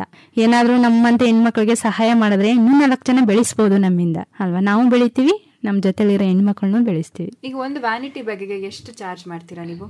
1,200, 1,500, 2,000. ದೊಡ್ಡ ಬ್ಯಾಗ್ಗಳಿಗೆ ಎಲ್ಲ 2,000 ಡಿಸೈನ್. ಹೌದು. ಅದು ಎಷ್ಟು ಟೈಮ್ ತಗೋತದೆ, ದಾರ ಮಾಡಕ್ಕೆ ಎಷ್ಟು ಟೈಮ್ ತಗೋತದೆ, ಬ್ಯಾಗ್ ಮಾಡಕ್ಕೆ ಎಷ್ಟು ಟೈಮ್ ತಗೋತದೆ. ಮತ್ತೆ ಮೆಟೀರಿಯಲ್ಗಳೆಲ್ಲ ಹೊರಗಡೆಯಿಂದ ತರಿಸ್ಕೋಬೇಕು ನಾವು, ಅಲ್ಲೇ ಎಲ್ಲೂ ಸಿಗಲ್ಲ. ಮೈಸೂರು, ಬೆಂಗಳೂರಲ್ಲೇ ತರಿಸ್ಕೋಬೇಕು ನಾವು ಮೆಟೀರಿಯಲ್ಗಳೆಲ್ಲ. ಅದೇ ಜಸ್ಟ್ ಕೇಳೋಣ ಅಂತಿದ್ದೆ, ಮೈಸೂರು, ಬೆಂಗಳೂರಿಂದ ಮೆಟೀರಿಯಲ್ ತರಿಸ್ಕೊಳ್ತೀರಾ ನೀವು? ಅಂದ್ರೆ ಉಕ್ಗಳಿರ್ಬೋದು, ಬ್ಯಾಗ್ಗೆ ಲೈನಿಂಗ್ ಬಟ್ಟೆಗಳಿರ್ಬೋದು, ಜಿಪ್ಗಳಿರ್ಬೋದು, ಅದೆಲ್ಲ ಮೈಸೂರಿಂದನೇ ತರಿಸೋದು ನಾವು. ಇದು ಬಾಳೆ ನಾರಿನ ತಯಾರಿಸೋದಕ್ಕೆ ದಿಂಡನ ಎಲ್ಲಿಂದ ತರಿಸ್ಕೊಂತೀರಾ? ಅಂದ್ರೆ ನಮ್ಮ ಹಳ್ಳಿ ಕಡೆ ತುಂಬಾ ಆಗ್ತಾರೆ ಮ್ಯಾಮ್, ಬಾಳೆನ ಜಾಸ್ತಿ ಬೆಳೆಯೋದು ನಮ್ಮ ಹಳ್ಳಿ ಕಡೆನೆ. ಹಂಗಾಗಿ ಬಾಳೆ ಹಾಕಿರ್ತಾರಲ್ಲ, ಅವಾಗ ಹೋಗಿ ಬೇಸಿಗೆ ಟೈಮಲ್ಲೆಲ್ಲ ಕಟಾವ್ ಮಾಡಿರ್ತಾರ, ಅವಾಗ ಹೋಗಿ ನೋಡ್ಕೊಬತ್ತೀವಿ. ನೋಡ್ಕೊಬಂದು ಕಟಾವ್ ಆಗಿದೆ ಅಂತಂದಾಗ ಹೇಳಿ ಲೇಬರ್ ಬಿಟ್ಟು ಮನೆ ಅಲ್ಲಿ ವರ್ಕರ್ಸ್ಗೆ ತಗೊಂಡ್ಬಂದು ಹಾಕ್ತಾರೆ ವರ್ಕ್ಶಾಪ್ಗೆ. ಅದನ್ನ ನೀವು ದುಡ್ಡು ಕೊಟ್ಟೆ ತಗೊಂಡು? ಹೌದು. ಅಂದ್ರೆ ನಾನು ನಿಮ್ಮ ತೋಟದಲ್ಲಿ ಏನಾದ್ರೂ ಇರ್ಬೋದೇನೋ ಅನ್ಕೊಂಡು ಕೇಳಿದೆ. ಇಲ್ಲ, ಹೊರಗಡೆಯಿಂದನೇ ತರಿಸೋದು. ಹೊರಗಡೆಯಿಂದಲೇ ತರಿಸ್ತೀರಾ? ಎಷ್ಟಾಗತ್ತೆ ತಿಂಗಳಿಗೆ ಆದಾಯ ನಿಮ್ಗೆ ಅಂದಾಜು? ತಿಂಗಳಿಗೆ ಅಂದ್ರೆ ಹೇಳ್ಕೊಳಂತಿದೆ ಏನೇನು ಅಂದ್ರು ಏನಂದ್ರೆ ಏನಾದ್ರೂ ಒಂದ್ ಸಾಧನೆ ಮಾಡ್ಬೇಕು ಅನ್ನೋ ಒಂದ್ ಇದ್ರಿಂದ ಮಾಡ್ತಾ ಇರೋದು ಅಷ್ಟೇನೆ. ಅಂದ್ರೆ ನಮ್ಮ ಹಸ್ಬೆಂಡ್ ಸ್ಯಾಲರಿ ಬರುತ್ತಲ್ಲ, ಇದ್ರಲ್ಲಿ ಹೆಂಗೆ ಮೇಂಟೈನ್ ಮಾಡ್ಕೊ ಹೋಗ್ತಾ ಇದೆ. ನಿಮ್ಮ ಹಸ್ಬೆಂಡ್ ಕೂಡ ನಿಮ್ಗೆ ಸಹಾಯ ಮಾಡ್ತಾರೆ? ಹೌದು, ಮಾಡ್ತಾರೆ. ಒಟ್ಟಿಗೆ ಮಾಡ್ತೀವಿ. ಅವ್ರು ಏನ್ ಕೆಲಸ ಅಂದ್ರೆ ರೆಸಾರ್ಟ್ ಅಲ್ಲಿ ಕೆಲಸ ಮಾಡ್ತಾರೆ ಅಂತ ಹೇಳಿದ್ರಿ, ಅದ್ ಬಿಟ್ಟು ಬೇರೆ ಏನಾದ್ರು? ಇಲ್ಲ ಮೇಡಮ್, ಏನು ಇಲ್ಲ. ಅಂದ್ರೆ ತೋಟದ ಮನೆ ನಮ್ದು, ಜಮೀನ್ ಐತೆ, ಒಂದ್ ಎಕರೆ ಏನೋ ಜಮೀನ್ ಐತೆ ಅಷ್ಟೇನೆ. ಅದ್ರಲ್ಲಿ ಏನಾದ್ರು ಹಾಕೋತೀವಿ ಅಷ್ಟೇನೆ, ಅದ್ರಲ್ಲಿ ಹೆಂಗೆ ಮೇಂಟೈನ್ ಮಾಡ್ಕೋಯ್ತೆ. ಅಂದ್ರೆ ಅಲ್ಲಿ ಸ್ಟಾಪ್ ಮಾಡ್ಬಿಟ್ರಲ್ಲ ಕೆಲ್ಸನ, ಹಂಗಾಗಿ ಹೆಣ್ಮಕ್ಳು ಎಲ್ಲೂ ಹೋಗಿ ದುಡಿಯಲ್ಲ, ಇದೊಂದೇ ಕೆಲಸ ಗೊತ್ತಿರೋದು ಅವ್ರಿಗೆ. ಹಂಗಾಗಿ ನಿಮ್ಮಿಂದಾದ್ರೂ ನಾವು ಇದ್ ಮಾಡ್ತೀವಿ, ನಮ್ಮ ಇದ್ ಮಾಡ್ಬೇಡಿ ಅಂತ ಹೇಳಿದ್ರಲ್ಲ, ಅದಕ್ಕೋಸ್ಕರ ಸ್ಟಾರ್ಟ್ ಮಾಡಿದ್ದು ನಾವು ಕೆಲಸನ ಮಾಡಲೇಬೇಕು ಅನ್ನೋ ಒಂದು ಇದರಿಂದ ಸ್ಟಾರ್ಟ್ ಮಾಡಿದ್ದು ಕೆಲಸ. ಅಂದ್ರೆ 8 ವರ್ಷದ ಹಿಂದೆ ಬಂತು ಆ ಛಲ ಮಾಡ್ಲೇಬೇಕು ನಾನು ಅಂತ ಹೇಳಿ ಮಾಡಿ ಏನಾದ್ರೂ ಮೊದಲನೇ ಮಹಿಳೆನ ಉದ್ಯಮ ಶುರು ಮಾಡಿ. ಹೌದು, ನಮ್ಮ HD ಕೋಟೆಯಲ್ಲಿ ಯಾರು ಯಾವ ಇದನ್ನು ಮಾಡ್ತಾ ಇಲ್ಲ ಮಹಿಳೆಯರು. ಸಂಘ ಸಂಸ್ಥೆಗಳಿರ್ಬೋದು, ಹೆಣ್ಮಕ್ಳು ಏನಾದ್ರೂ ಒಂದು ಟ್ಯಾಲೆಂಟ್ ಇದ್ದೇ ಇರ್ತದ. ಪ್ರತಿಯೊಂದು ಹೆಣ್ಮಕ್ಳಲ್ಲಿ ಏನಾದ್ರೂ ಒಂದು ಟ್ಯಾಲೆಂಟ್ ಇದ್ದೇ ಇರ್ತದ. ಅಂದ್ರೆ ಅದು ಹೊರ ತೆಗಿಬೇಕು ಅಷ್ಟೇ. ನೀವು ನಿಮ್ಮ ಟ್ಯಾಲೆಂಟ್ ನ ಆಚೆ ತಂದು ಬೇರೆಯವರಲ್ಲೂ ಕೂಡ ಒಂದು ಟ್ಯಾಲೆಂಟ್ ನ ಗುರುತಿಸಿ ಅವ್ರ ಹತ್ರನೂ ಕೆಲಸ ಮಾಡಿಸಿ ಅವ್ರ ಟ್ಯಾಲೆಂಟ್ ನು ಆಚೆ ತರಿಸಿ ಹೆಲ್ಪ್ ಮಾಡಿ ಒಟ್ಟಲ್ಲಿ ನಿಮ್ಮ ಹಳ್ಳಿ ಕರ್ನಾಟಕದಲ್ಲಿ ಗುರುತಿಸ್ಕೋಬೇಕು ಆ ರೀತಿಯ ಸಾಧನೆಯನ್ನ ಮಾಡಕ್ ಹೊರಟಿದ್ದೀರಾ ಈ ಉದ್ಯಮದ ಮೂಲಕ. ಓಕೆ ಪಲ್ಲವಿ ಅವರೇ, ಇಷ್ಟು 8 ವರ್ಷದಿಂದ ಈ ಒಂದು ಉದ್ಯಮವನ್ನ ಮಾಡ್ತಾ ಬಂದಿದ್ದೀರಾ. ಸೊ ನೀವು ಕೂಡ ಇಂಡಿಪೆಂಡೆಂಟ್ ಆಗಿದ್ದೀರಾ ಇವತ್ತು ಫೈನಾನ್ಷಿಯಲಿ. ಸಾಕಷ್ಟು ಜನ ಮಹಿಳೆಯರಿಗೆ ಉದ್ಯಮವನ್ನ ಕೂಡ ನೀವು ಕೊಟ್ಟಿದ್ದೀರಾ ಅಲ್ವಾ? ತಿಂಗಳ ಅವ್ರಿಗೂ ಸಂಬಳ ಕೊಟ್ಟು ನೀವು ಕೆಲಸ ಮಾಡ್ತಾ ಇದ್ದೀರಾ. ಅದೇನೆ ಈಗ ಸುಮಾರು ವರ್ಷಗಳ ಹಿಂದೆ ಈ ಉದ್ಯಮ ಎಲ್ಲ ಮಾಡಕ್ ಮುಂಚೆ, ನೀವು ದುಡಿಯೋಕ್ ಮುಂಚೆ ನಿಮ್ಮ ಗಂಡನ ದುಡಿಮೆಯಲ್ಲಿ ನೀವು ಕೂಡ ಸಂಸಾರ ಮಾಡ್ತಾ ಇದ್ರಿ. ಸೊ ಅವಾಗ ಅವ್ರ ಹತ್ರ ಇಸ್ಕೊಂಡು ಏನು ಸಂಸಾರ ನಡೆಸುವಾಗ ಹೇಗ್ ಅನಿಸ್ತಿತ್ತು? ಅದೇ ನೀವೇ ದುಡಿಯಕ್ ಶುರು ಮಾಡಿದ್ಮೇಲೆ ಹೇಗ್ ಅನಿಸ್ತಾ ಇದೆ? ಈಗ ಅನಿಸ್ತಿದೆ ಅಂದ್ರೆ, ಮೊದಲು ಎಲ್ಲದಕ್ಕೂ ಅವ್ರನ್ನೇ ಕೇಳಬೇಕಿತ್ತು. ನನ್ಗೆ ಬಟ್ಟೆ ತಗೋಬೇಕು, ದುಡ್ಡು ಕೊಡಿ, ಮತ್ತೆ ಮಕ್ಕಳಿಗೆ ಸ್ಕೂಲ್ ಫೀಸ್ ಇರ್ಬೋದು, ಮತ್ತೆ ಬ್ಯಾಗ್ಗಳು ಇರ್ಬೋದು, ಮಕ್ಕಳಿಗೆ ಬಟ್ಟೆ ತಗೊಳಕ್ ಇರ್ಬೋದು, ನಾನ್ ಬಟ್ಟೆ ತಗೊಳಕ್ ಹೊರಗಡೆ ಹೋಗ್ಬೇಕಾದ್ರೆ ಎಲ್ಲರನ್ನ ಅವ್ರನ್ನೇ ಕೇಳ್ತಿದ್ದು ದುಡ್ಡು ಕೊಡಿ ಅಂತ. ಅವರು ಕೊಟ್ಟಿದ್ದ ದುಡ್ಡಲ್ಲೇ ಹೋಗಿದ್ ಬರ್ಬೇಕಿತ್ತು. ಹಾಗಾಗಿ ಇವಾಗ ನಾವು ಸ್ವಂತ ದುಡಿತಾ ಇದೀವಿ. ನಾವು ಬೇಕಾದ ಬಟ್ಟೆಗಳು ತಗೋತೀವಿ, ಮತ್ತೆ ಹೊರಗಡೆ ಹೋಗ್ಬೇಕಾದ್ರೂ ಅದೇ ದುಡ್ಡಲ್ಲಿ ಹೋಗ್ತೀವಿ. ಮತ್ತೆ ಮನೆ ಕಡೆನೂ ಸ್ವಲ್ಪ ಪರವಾಗಿಲ್ಲ. ಇವಾಗ ನಾವು ದುಡಿತಾ ಇದ್ದಾಗಿಂದ ಮನೆಯಲ್ಲಿ ಸ್ವಲ್ಪ ಪರವಾಗಿಲ್ಲ. ತುಂಬಾ ಬಡತನ ಇತ್ತು ಮೊದಲೆಲ್ಲ. ಇವಾಗ ನಮ್ ಕೆಲಸ ಸ್ಟಾರ್ಟ್ ಮಾಡೋದ್ರಿಂದ ಸ್ವಲ್ಪ ಬಡತನ ಎಲ್ಲ ಕಡಿಮೆ ಆಗಿದೆ ನಮ್ಗೂನು. ಹಾಗಿದ್ರೆ ನಿಮ್ ಜೊತೆ ಕೆಲಸ ಮಾಡ್ತಾ ಇರುವಂತಹ ಭಾಗ್ಯ ಹಾಗೆ ಶಿಲ್ಪಾ ಅವರನ್ನು ಕೇಳೋಣ. ಭಾಗ್ಯ ಅವರೇ, ನಿಮ್ಗೆ ಏನ್ ಅನ್ಸುತ್ತೆ? ತುಂಬಾ ಖುಷಿ ಆಗುತ್ತೆ ಮೇಡಮ್. ಅಂದ್ರೆ ಈಗ ನೀವು ನಿಮ್ಮ ಯಜಮಾನ್ರ ದುಡಿಮೆಯಲ್ಲಿ ಬದುಕ್ತಾ ಇರೋದಕ್ಕೂ ಇವಾಗ ನೀವೇ ದುಡಿತಾ ಇದ್ದೀರಿ, ಹೇಗ್ ಅನ್ಸುತ್ತೆ ನಿಮಗೆ? ತುಂಬಾ ಬದಲಾವಣೆ ಆಗಿದೆ ಮೇಡಮ್. ಯಾವ ರೀತಿಯ ಬದಲಾವಣೆ ಅಂತ ಹೇಳ್ತೀರಾ? ಅಂತಂದ್ರೆ ಮಕ್ಕಳು ಓದಿಸೋದೇ ಇರ್ಬೋದು, ನಾನು ಒಡಪೆ ತಕೊಳ್ಳೋದ್ರಲ್ಲಿ ಇರ್ಬೋದು, ತುಂಬಾ ತಗೊಂಡಿದ್ದೀನಿ ಮೇಡಮ್. ಸೇರುತ್ತಲಿಂದ ಯಜಮಾನ್ರು 500 ರೂಪಾಯಿ ಕೂಲಿತಾರೆ ದಿನಕ್ಕೆ. ಒಂದ್ ದಿನಕ್ಕೆ 500 ರೂಪಾಯಿ ಅಷ್ಟೇ ಮೇಡಮ್ ಕೂಲಿತಿದ್ದು. ಇವಾಗ ನಾನು ಹೋಗ್ತಾನಿಂದ ಚೆನ್ನಾಗಿ ಸಂಸಾರ ನಡೆಸ್ಕೋತೀವಿ. ಓಕೆ ಶಿಲ್ಪಾ ಅವರೇ, ತುಂಬಾ ಖುಷಿ ಆಯ್ತು ಮೇಡಮ್. ಅದಂದ್ರೆ ಹೊರಗಡೆಯಿಂದ ಅವ್ರನ್ನ ಕೇಳಿ ತಗೊಳಕ್ಕಿಂತ ನಾವೇ ಒಡವೆ ತಗೊಳ್ಳೋದು, ಬಟ್ಟೆ ತಗೊಳ್ಳೋದು, ಈ ತರ ತಗೊಳ್ಳೋದ್ರಿಂದ ನಮಗೂ ತುಂಬಾ ಖುಷಿ ಆಯ್ತು ಮೇಡಮ್. ಮನೆ ಕಟ್ಟಬೇಕು ಅಂತಿದೀವಿ ಮೇಡಮ್. ಅದೊಂದು ಇದರಿಂದ ತುಂಬಾ ಹೆಲ್ಪ್ ಆಯ್ತು. ಅದು ಏನ್ ತಗೊಂಡ್ರಿ ನೀವು ದುಡಿಮೆಯಿಂದ? ನಾನು ಒಡವೆನೆ ತಗೊಂಡಿರೋದು ಮೇಡಮ್. ಒಡವೆನೆ ತಗೊಂಡ್ರೆ ಉಪಯೋಗ ಆಯ್ತು ನಿಮಗೆ? ನಮ್ಮ ಮಕ್ಕಳಿಗೆ ಎಜುಕೇಶನ್ಗೆ ತುಂಬಾ ಉಪಯೋಗ ಆಯ್ತು ಮೇಡಮ್. ನಿಮ್ಮ ಯಜಮಾನ್ರು ಏನ್ ಮಾಡ್ತಿದ್ದಾರೆ? ಅವ್ರು ಆಟೋ ಓಡಿಸ್ತಾ ಇದಾರೆ ಮೇಡಮ್. ಹೌದಾ? ಅವರ ಸಂಪಾದನೆ ಹೇಗಿದೆ? ಅವ್ರದ್ದು ಜಾಸ್ತಿ ಇಲ್ಲ ಮೇಡಮ್. ಒಂದ್ ದಿನಕ್ಕೆ 500 ಹಂಗಾಗುತ್ತೆ ಮೇಡಮ್ ಅಷ್ಟೇ. ದಿನಕ್ಕೊಂದು 500? ಹೌದು ಮೇಡಮ್. ಬಾಡಿಗೆ ಸಿಕ್ಕಿದ್ರೆ ಮೇಂಟೈನ್ ಆಗುತ್ತೆ, ಇಲ್ಲವ್ರಿಲ್ಲ ಮೇಡಮ್. ಪಲ್ಲವಿ ಅವರೇ, ಯಾವಾಗ್ಲೇ ಮಾತಾಡ್ತಿದ್ವಿ, ಈ ಉದ್ಯಮವನ್ನ ಬೆಳೆಸಿ ಇದರಿಂದ ಬರೋ ಆದಾಯದಿಂದ ನೀವು ಮುಂದೆ ಏನ್ ಮಾಡ್ಬೇಕು ಅಂತಿದ್ದೀರಾ ಅಂತ. ಅಂದ್ರೆ ಇವಾಗಿರೋ ವರ್ಕ್ಶಾಪ್ನ ಇನ್ನೊಂದ್ ಸ್ವಲ್ಪ ದೊಡ್ಡದ್ ಮಾಡಿ, ಇನ್ನೂ ಸ್ವಲ್ಪ ಮಹಿಳೆಯರನ್ನ, ಬಡೋ ಮಹಿಳೆಯರನ್ನ ತಗೊಂಡು ಕೆಲಸ ಮಾಡಿಸ್ಬೇಕು. ಇನ್ನೂ ಸ್ವಲ್ಪ ಜನನ ಮತ್ತೆ ಮನೆ ಮಾಡ್ಬೇಕು ಅಂತ ಕನಸು ಕಟ್ಕೊಂಡಿವಿ. ಅದ ಹಳೆ ಮನೆ ನಾವಿರೋದು. ಇವಾಗ ಮನೆ ಮಾಡ್ಬೇಕು ಅಂತ ಕನಸು ಕಟ್ಕೊಂಡಿದೀವಿ. ಒಂದ್ ಮನೆ ಮಾಡಿ ಈಗಿರೋ ವರ್ಕ್ಶಾಪ್ನ ದೊಡ್ಡದ್ ಮಾಡಿ ಇನ್ನೂ ಸ್ವಲ್ಪ ಹೆಣ್ಮಕ್ಳನ್ನ ಬೆಳೆಸ್ಬೇಕು, ಮತ್ತೆ ಅಕ್ಕಪಕ್ಕದಲ್ಲಿರೋ ಊರುಗಳ ಮಹಿಳೆಯರನ್ನು ಬೆಳೆಸ್ಬೇಕು ಅನ್ನೋದೇ ನನ್ನ ಆಸೆ. ಅದೊಂದೇನಾ ನಿಮ್ಮ ಧ್ಯೇಯ? ಹೌದು ಮೇಡಮ್. ನೀವು ನಿಮ್ಮ ಸ್ವಂತಕ್ಕೆ ಏನ್ ಮಾಡ್ಕೋಬೇಕು ಅಂತಿದ್ದೀರಿ? ಅಂದ್ರೆ ಈಗ ಮನೆ ಕಟ್ಟೋದು ಹೌದು, ಅದು ಬೇಸಿಕ್, ಎಲ್ರಿಗೂ ಬೇಕೇ ಬೇಕು. ಮನೆ ಕಟ್ಟಲೇಬೇಕು, ಮಕ್ಕಳು ನೋಡ್ಲೇಬೇಕು, ಸಂಸಾರ ನೋಡ್ಬೇಕು. ಅದು ಬಿಟ್ಟು ನಿಮ್ಮದೇ ಆದಂತಹ ಒಂದು ಸ್ವಂತ ಆಸೆ, ಅಂದ್ರೆ ಈಗ ಸಣ್ಣ ವಯಸ್ಸಿಂದ ಎಲ್ರಿಗೂ ನಮ್ದೇ ಆಗಿದ್ದು ಒಂದು ಆಸೆ ಇರುತ್ತೆ. ಅಂದ್ರೆ ನಮ್ಮ ಫ್ಯಾಮಿಲಿ, ಸಂಸಾರ, ಮಕ್ಕಳು ಎಲ್ಲ ಬಿಟ್ಟು ನಿಮ್ಮದೇ ಆದಂತಹ ಒಂದು ಆಸೆ ಅಂತ, ಅದ್ರನ್ನ ಏನ್ ಮಾಡ್ಬೇಕು ಅಂತಿದ್ದೀರಿ? ಅಂದ್ರೆ ನಂದು ಒಂದು ಆಸೆ ಏನು ಅಂತಂದ್ರೆ, ನಮ್ ಕರ್ನಾಟಕದಲ್ಲಿ ಒಂದು ಹೆಸರು ಮಾಡ್ಬೇಕು ಮೇಡಮ್. ಅದೇ ನನ್ಗೆ ಆಸೆ, ಇನ್ನೇನು ಆಸೆ ಇಲ್ಲ. ಕರ್ನಾಟಕದಲ್ಲಿ ಒಂದು ಹೆಸರು ಮಾಡಬೇಕು. ಅದು ಕೆಟ್ಟದ ಹೆಸರು ಬೇಡಿ, ನಂಗೆ ಒಳ್ಳೆ ಹೆಸರು ಬೇಕು. ನಂಗೆ ನಮ್ಮಿಂದ 4 ಜನ ಬೆಳೆಸ್ಬೇಕು, ಇನ್ನೂ ಹೆಣ್ಮಕ್ಳನ್ನ ಬೆಳೆಸ್ಬೇಕು ಅನ್ನೋದೇ ನನ್ನ ಆಸೆ, ನನ್ನ ಗುರಿ. ಅಂದ್ರೆ ನಮ್ಮ ತಾಯಿ ಮನೆಯಲ್ಲೂ ತುಂಬಾ ಬಡಸ್ತಾನ, ತುಂಬಾ ಬಡವರು. ನಮ್ಮ ಓದ್ಸಕ್ಕೆ ಪ್ರಾಬ್ಲಮ್ ಆಯ್ತಿತ್ತು ಮೇಡಮ್. ಅಂದ್ರೆ ನಮ್ಮ ತಾಯಿ ಮನೆಯಲ್ಲಿ ಇನ್ನೂ ಮನೆ ಕಟ್ಕೊಳಕ್ ಆಯ್ತಾ ಇಲ್ಲ, ತುಂಬಾ ಬಡಸ್ತಾನ, ಬಡತನದಿಂದ ಕಟ್ಟಕ್ಕಾಯ್ತಾ ಇಲ್ಲ. ಹಂಗಾಗಿ ಏನಾದ್ರೂ ಒಂದು ಸಾಧನೆ ಮಾಡ್ಬೇಕು. ಈ ಹಳ್ಳಿನೇ ಹೆಣ್ಮಕ್ಳು ಏನಾದ್ರೂ ಒಂದು ಸಾಧನೆ ಮಾಡ್ಲೇಬೇಕು. ಹೌದು. ಬೇರೆ ಕಡೆ ಹೊರಗಡೆ ಏನು ಅಂದ್ರೆ ಮಾಮೂಲಿ ಫ್ಯಾಕ್ಟ್ರಿಗೆ ಹೋಯ್ತಾರೆ, ಬರ್ತಾರೆ, ಮನೆಗೆ ಬರ್ತಾರೆ, ಅಡುಗೆ ಮಾಡ್ತಾರೆ, ತಿನ್ಕೋತಾರೆ, ಅದೆಲ್ಲ ಮ್ಯಾಮ್. ಏನಾದ್ರೂ ಒಂದು ಸಾಧನೆ ಮಾಡ. ಇದು ವೇಸ್ಟೇಜ್, ಬಾಳೆಪಟ್ಟೆ ಅಂದ್ರೆ ವೇಸ್ಟೇಜ್. ಇದು ಅದಕ್ಕೆ ಏನು ಕೆಲಸಕ್ಕೆ ಬರಲ್ಲ ಅಂತ ಬಿಸಾಕ್ತಾರೆ. ಅದರಲ್ಲಿ ಏನಾದ್ರೂ ಒಂದು ಸಾಧನೆ ಮಾಡ್ಲೇಬೇಕು ನಾನು. ಹಂಪೆನಲ್ಲಿ ಇದೆ, ಆನೆಗುಂದಿನಲ್ಲಿ ಇದೇ ಫೇಮಸ್ ಆಗಿರೋದು. ಅವರು ಮಹಿಳೆಯನ್ನೇ ಮಾಡಿಸ್ತಾ ಇರೋದು. ಹಂಗೆ ನಾನು ಬೆಳಿಬೇಕು ಅನ್ನೋ ನನ್ಗೊಂದು ಆಸೆ ಇದೆ. ಸಣ್ಣ ಹುಡುಗಿಯಿಂದನೂ ಇತ್ತ ನಿಮಗೆ ಇದು ಮನಸ್ಸಲ್ಲಿ? ಹೌದು, ಅಂದ್ರೆ ನಮ್ಮ ತಾಯಿ ಮನೆ ಬಡಿಸ್ತಾನೆ, ತುಂಬ ಬಡಿಸ್ತಾನೆ. ನಮ್ಗೆ ಓದ್ಸೋಕ್ಕೆ ನಾವು ಬುಕ್ ತಗೋಬೇಕು ಅಂತಂದರೆ ತುಂಬ ಬಡಿಸ್ತಾನೆ ಮೇಡಮ್ ನಮ್ಮ ತಾಯಿ ಮನೇಲಿ.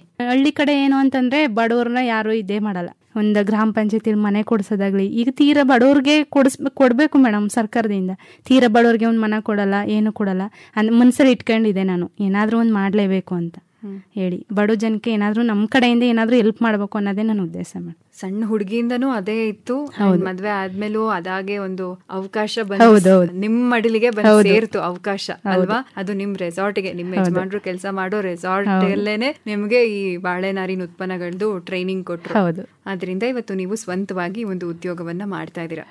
ಸ್ಕೂಲ್ ಹುಡುಗಿಯಿಂದ ಇದ್ದಂತಹ ಆಸೆಯನ್ನ ಇವತ್ತು ನೀವು ನನಸು ಮಾಡ್ತಾ ಇದ್ದೀರಾ, ನನಸು ಮಾಡ್ಕೊಂಡಿದ್ದೀರಾ. ಇನ್ನೊಂಚೂರು ಖುಷಿ ಆಗುತ್ತೆ ಮ್ಯಾಮ್. ಇನ್ನು ಒಂದಷ್ಟು ಜನಗಳಿಗೆ ಪರಿಚಯ ಆಗ್ಬಿಡ್ತು ಅಂತ ಅಂದ್ರೆ ಇನ್ನು ಜಾಸ್ತಿ ಸಂತೋಷ ಆಗುತ್ತೆ. ಸರ್ಕಾರದಿಂದ ಏನಾದ್ರೂ ನಮ್ಮಂತ ಹೆಣ್ಮಕ್ಳಿಗೆ ಏನಾದ್ರೂ ಒಂದು ಸಹಾಯ ಅಂತ ಮಾಡಿದ್ರೆ ನಾವು ಸ್ವಲ್ಪ ಜನ ಹೆಣ್ಮಕ್ಳನ್ನ ಬೆಳೆಸ್ಬೇಕು. ಆ ದುಡ್ಡು ತಗೊಂಡು ಅದು ಇದು ಖರ್ಚು ಮಾಡ್ಕೊಂಡು ಸೋಕಿ ಮಾಡ್ಕೊಂಡು ತಿರ್ಗೋದಲ್ಲ. ಅದರಿಂದ ಏನಾದರೂ ಸಾಧನೆ ಮಾಡಿ ಹೆಣ್ಮಕ್ಳಿಗೂ, ಮತ್ತು ಎಂಬ್ರಾಯ್ಡಿಂಗು ಇರ್ಬೋದು, ಮತ್ತು ಟೈಲರಿಂಗ್ ಇರ್ಬೋದು, ಈ ಥರ ಎಲ್ಲ. ನಾನು ಇದೊಂದೇ ಕೆಲಸ ಅಲ್ಲ ಮೇಡಮ್, ಎಂಬ್ರಾಯ್ಡಿಂಗ್ ಮಾಡ್ತೀನಿ, ಟೈಲರಿಂಗ್ ಮಾಡ್ತೀನಿ, ಬಟ್ಟೆ ಕಟ್ಟಿಂಗ್ ಮಾಡ್ತೀನಿ.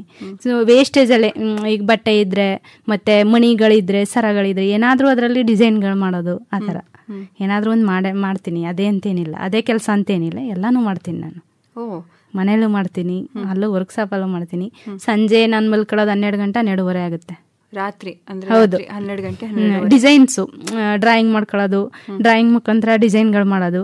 ಅಂದರೆ ನಮ್ಮ ಗೆಸ್ಟ್ಗಳು ಬರ್ತಾರಲ್ಲ, ಅಲ್ಲಿ ಓಡಾಡ್ತಾರ ಟೂರಿಸ್ಟ್ ಗೆಸ್ಟ್ಗಳು, ಅವ್ರಿಗೆ ಇಷ್ಟ ಆಗಬೇಕು ಆ ಥರ ವೆರೈಟೀಸ್ ಡಿಸೈನ್ನ ನಾನೇ ಇದು ಮಾಡ್ಕೊಳ್ಳೋದು, ಡ್ರಾಯಿಂಗ್ ಮಾಡ್ಕೊಂಡು ಮಾಡ್ತೀವಿ. ಓಕೆ, ಇದಲ್ಲದೆ ಇನ್ನೂ ಬೇರೆ ಬೇರೆ ಕೆಲಸಗಳನ್ನು ನೀವು ಮಾಡ್ತೀವಿ. ಶಿಲ್ಪಾ, ಭಾಗ್ಯ ಅವರೇ, ನೀವೂ ಇದೊಂದೇ ಕೆಲಸನ ಅಥವಾ ಬೇರೆ ಬೇರೆ ಏನಾದರೂ ಕೆಲಸಗಳು ಮಾಡ್ತೀರಾ? ಇದೊಂದೇ ಕೆಲಸ ಮೇಡಮ್ ಮಾಡೋದು. ಬಹಳ ಸಂತೋಷ ಆಯ್ತು.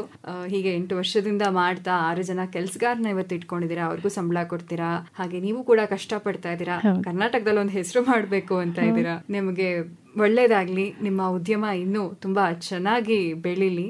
ಹಾಗೆ ಈ ಒಂದು ಕಾರ್ಯಕ್ರಮಕ್ಕೆ ಬಂದು ತಾವೆಲ್ಲರೂ ನಿಮ್ಮ ಉದ್ಯಮದ ಬಗ್ಗೆ ಹಂಚ್ಕೊಂಡ್ರಿ, ವಿಚಾರಗಳನ್ನ ತಿಳಿಸ್ಕೊಟ್ರಿ. ಈಗ ಮಹಿಳೆಯರು ಈ ಕಾರ್ಯಕ್ರಮವನ್ನ ಕೇಳ್ತಾ ಅನ್ಕೊಳ್ತಾ ಇರ್ತಾರೆ, ಹಳ್ಳಿಯಲ್ಲೇನೆ ಈ ರೀತಿಯ ಒಂದು ಉದ್ಯಮವನ್ನ ಶುರು ಮಾಡಿದ್ದಾರೆ ಅಂತಂದ್ರೆ ಇನ್ನು ಸಿಟಿಯಲ್ಲಿ ನಮಗೂ ಕೂಡ ಎಷ್ಟು ಅವಕಾಶಗಳಿದೆ. ಆಕ್ಚುಲಿ ಇನ್ನು ಸುಲಭ ಇಲ್ಲಿ, ಹಳ್ಳಿಗಿಂತನೂ ಇಲ್ಲಿ ಮಾಡೋದು ಸುಲಭ ಕೆಲವೊಂದು ಉದ್ಯಮಗಳನ್ನ. ಅಂದ್ರೆ ಈ ಬಾಳೆನಾರು ಅಂತೆಲ್ಲ ಬಂದಾಗ ಹೌದು, ಬಾಳೆ ದಿಂಡು ಬೇಕಾಗತ್ತೆ, ಅದಕ್ಕೆಲ್ಲ ಹಳ್ಳಿ ಕಡೆ ಹೋಗ್ಬೇಕಾಗತ್ತೆ. ಬಟ್ ಸ್ಟಿಲ್ ಸಿಟಿಯಲ್ಲಿ ಇನ್ನೂ ಸಾಕಷ್ಟು ಬೇರೆ ಬೇರೆ ತರ ಉದ್ಯಮವನ್ನ ಹೆಣ್ಮಕ್ಳು ಮಾಡ್ಬೋದು. ಈ ಕಾರ್ಯಕ್ರಮನ ಕೇಳಿದಾಗ ಅನ್ಕೊಳ್ತಿರ್ತಾರೆ, ನಾನು ಕೂಡ ಒಂದೇನಾದ್ರು ಮಾಡ್ಬೋದು ಅಂತ ಹೇಳಿ. ಸೊ ನೀವು ಕೂಡ ಒಂದು ಸ್ಫೂರ್ತಿಯಾಗಿ ಇವತ್ತು ನಮ್ಮ ಕಾರ್ಯಕ್ರಮಕ್ಕೆ ಬಂದ್ರಿ. ತಮ್ಮೆಲ್ಲರಿಗೂ ನಮ್ಮ ಆಕಾಶವಾಣಿ ಕಡೆಯಿಂದ ಧನ್ಯವಾದಗಳು. ಧನ್ಯವಾದ.